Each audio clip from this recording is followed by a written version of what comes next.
G'day, Tragic here, and welcome to Arkham Horror. This is Kingsport, and yeah, we had an incredibly, horrifically, monstrously bad start. This is turn 2, and I have no idea what to do. There is one correction though. She actually lost 2 stamina by casting that spell, not 2 sanity by casting that spell, not 1. Also, a guy reminded me, I don't know why I didn't think of this before, because I use this in my prototype game.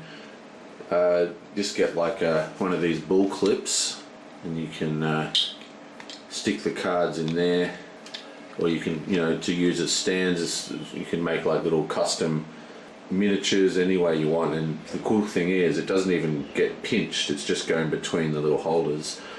I want to get a smaller one than that, but yeah, nice. But anyway, yeah, look, these monsters are huge. I mean, look at these guys. Got a freaking Lang spider. It's 4 health, takes 4 health off at a time. 2 toughness, not too bad, but it's got overwhelming. And then we've got a Grug, 4 health at a time, 3 toughness and overwhelming, and they're guarding the train station here. So this isn't good. So there's but we have to get into, it's vital that we get into Kingsport, otherwise these tracks are going to get loose and we'll be in a lot of trouble. Now, I've been staring at the board for a while now, and I just cannot think of what we're going to do. I mean, our options are not good. Basically, we have to dig for weapons at the general store and for weapons at the occult shop. But we've got to get into Kingsport. Now, the plan for Kingsport is our farmhand. Now, he has a sneak in 2 turns. Yeah, 2 turns because he's got 2 focus. He has a sneak of 4. So if I can get his sneak to 4, and in 2 turns, we can use his motorcycle to give him 2 points of movement. And I think that's our only choice. It's for him to move to the train station, and then the next turn, we'll go to 4 sneak, and then I'll use 1 point to go to Central Hill, and then the next point to move out. And just hopefully we'll be able to sneak by these guys. They're both minus 2 to sneak. So I only have 2 dice to sneak by both monsters. But I think that's our only chance to get onto the board. If we don't get onto the Kingsport board, it's game over, basically. Now, there's actually a rule clarification that came from Mark on YouTube. The first player never moves with this particular monster we're playing. This Cuchella, I don't know how to pronounce it, whatever, I'm just going to call him Cuchella. Basically, he reaches through time and touches one of the players, and he slowly turns to dust. That's what the dust cards are, the player slowly evaporating. But even though it says it nowhere on the cards or anything, it's actually in an amendment rule in the Innsmouth book.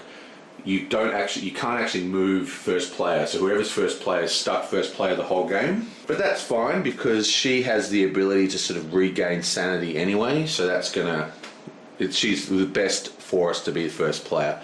It just means that we won't have the freedom to, won't have the first player marker moving, which is a bit of a hassle. Okay, but she's going to spend 2 clue tokens to stop her from drawing a dust card this turn. So we don't draw a dust card, and then we're going to go straight to Hypnos's card. Clue appears at the guild. Oh, right. This is a card for a different expansion. Oh, right, and the whole school. Oh no, this is our expansion as well. Yeah, so the Gilliland House Hotel is a different expansion. See how it's got 2 expansion symbols? Doesn't matter. There is one here. Vision of Hypnos. I awoke in a dark, unfamiliar room. Someone outside was trying to break down the door. I awoke a second time, my heart racing. A clue appears at Gilman House Hotel and Hall School. Any investigator who has an encounter at the Hall or Gilman can draw 2 cards. Right, so that was a little disappointing. We only get half of that effect. So, clue appears at the Hall School. Okay, so starting with our martial artist, she's going to go 1, 2, 3 and suck up another clue. Going to try and keep 2 clues in her at all times. Now, Mary's turn. Mary's going to go... She's got 3 movement, so she's going to go 1, 2 and go down so she has more luck. And then she's going to go 1, 2 and suck up both these clues at the witch house. Yorick is in Relia, so he just stands up and hopes for the best. And I think this dude is actually going to stay at the newspaper. I want to try and get some cash. Now he's only got a focus of 1, so we've got to start moving his focus down every turn to get his sneak up as high as possible. Oh wait, that's the wrong guy. Yoink. I always get those 2 mixed up. So he's got a focus of 2, so he goes 1, 2. Leave his luck high. Actually, so he's going to go 1 and he's going to go 1. We need to get his fight up as high as possible. Oh wait, he needs his will up actually. Yeah, so he's going to go 1 and then 1 because we're going to try and sneak by, so we don't need a high fight. Not good. You know, actually, he's got that thick skull ability, so we are actually going to give him the extra combat. So that's how he's finishing up. He doesn't actually do a horror check unless he fails his sneak. So we may as well just give him really high fight. Because they do a total of 4 sanity damage, the monsters, which means even if we completely fail, he'll survive because he's got 5 sanity. So with any luck, he should be able to, if you give him 5 attack, he might be able to make his way out, especially if he's got a bunch of clues. Oh god. This game is so intense. We're like turn 2 and it's already massively tense. Got to take these risks. Damn, this game's good. Okay, so starting with first player, she's at the science building. Yoink. The science professor beckons you into his office. He points at a strange device on his workbench. Want to try it out? Pass a luck -2 check to return all monsters in the sky and the outskirts. That doesn't help us. You may choose one of them to keep as a monster trophy. Well, we have no monsters in the outskirts, we have no monsters in the sky, so we may as well just not bother with this one. Mary's at the witch house. Hopefully she's going to get clues. She might get a nice spell, or more likely a monster. Yoink! You will be rewarded according to what you have learned, which is the voice of a long-dead warlock. Lose 1 stamina, but take a clue token for each spell you possess. Okay, so she loses 1 stamina, takes her to 3. But she's got 1, 2 spells. She used to have 3, but we've already used 1. So that gives her another 2 clue tokens. So she's got a ton of clues. You know, she might be our best bet to get into Kingsport, because she's got Bind Monster, which can kill a monster outright. Plus she's got all these clues for re-rolls, and she's got a pretty decent fight of 3, so she's got 6 dice from this. This spell gives her 4 dice plus her lore, which is 4, so that's 8 dice, so we can kill the grug with that. I think she's her best bet, and we're going to use this pool of clues to kill the monsters. So that's the new plan. Now what's-his-face is still at the newspaper, so hopefully he's going to get something good. Come on, we're looking for a retainer here. Yeah, it's this one. Sometimes it's hard to tell these 2 apart. Okay, boom, newspaper. You accidentally tip over a bottle of ink and are aghast at the pattern the ink forms on the newsroom floor. Lose 1 sanity. Great. Well, so much for his having 5 sanity to be able to handle the sneak. And finally, York is in Relier, so we're looking for a red or a yellow. There's a red straight off the bat. Does not have, okay, other. Oh, this is one of the worst ones. Oh, what is going on? Arkham Horror, you're kicking my ass, man. God. You push yourself to the limit. Roll 1 die for each point of stamina and lose 1 stamina for each die that does not roll a success. If you do not fall unconscious, gain 1 clue token for each die that rolled a success. Okay, so he has 6 stamina, which means he's got to roll 1, 2, 3, 4, 5, 6 die. And every one that's not a success, he loses a stamina. Now, he's got 2 clues, and basically if you spend a clue, you gain a clue and the possibility of gaining a stamina. So it's really worth spending his clues here as well. Oh, this is brutal. Booyah! Okay, we get 1, 2, 3 successes. Not bad.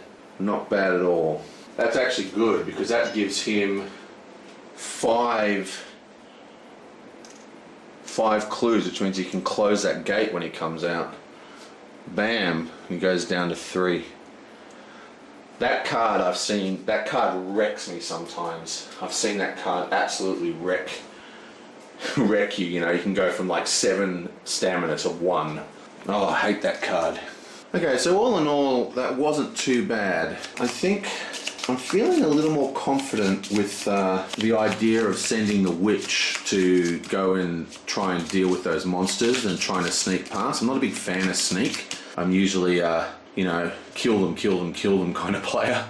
I don't know. It really depends on what comes out this turn. As long as no one's sucked into the netherworlds, I think we'll be right. Boom, boom, boom. More horror. What have we got?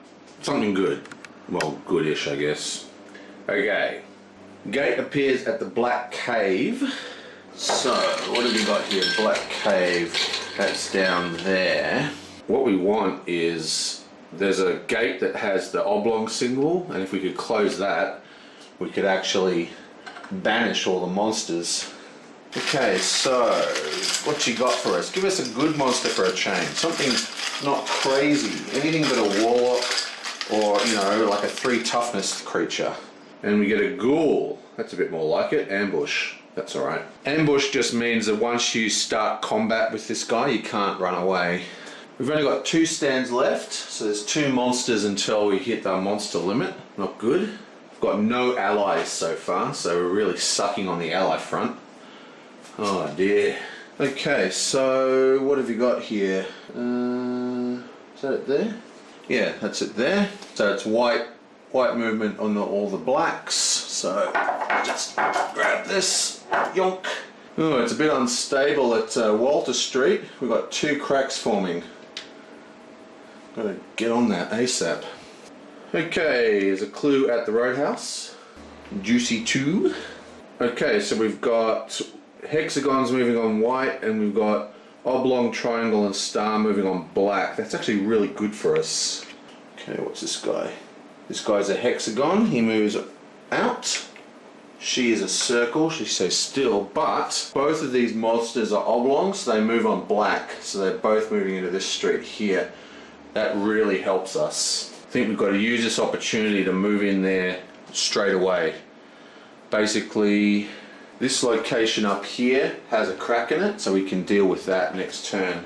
Excellent, that's really good for us. And finally, Church Group reclaims Southside. All monsters in the Southside streets or locations are returned to the cup.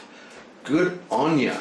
Good old Father Michael will lead some pitchfork twirling bad guys and kills the witch. Bit of a witch burning went on in Southside. I have no sympathy.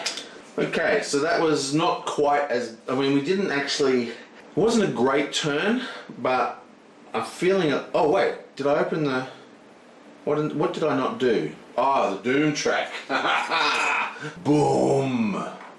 Man, I gotta find a cool, big, ominous bong noise that I can start using every time I put a Doom token down. Man, if that guy wakes up, it's really bad. He's like, next to Azeroth, who just instantly wins the game as soon as he wakes up. He's like one of the worst. You know how they have an attack? His attack is that he just devours an investigator. So you have basically 4 turns we'll have to kill him. It's like impossible. Okay, so that's turn 2. A little better, but still looking very grim. I've got a plan for those 2 horrible monsters in Kingsport though. As long as this guy can survive, we're going to get him to close a gate next turn. Yeah. Oh. Anyway, I'll see you guys next time.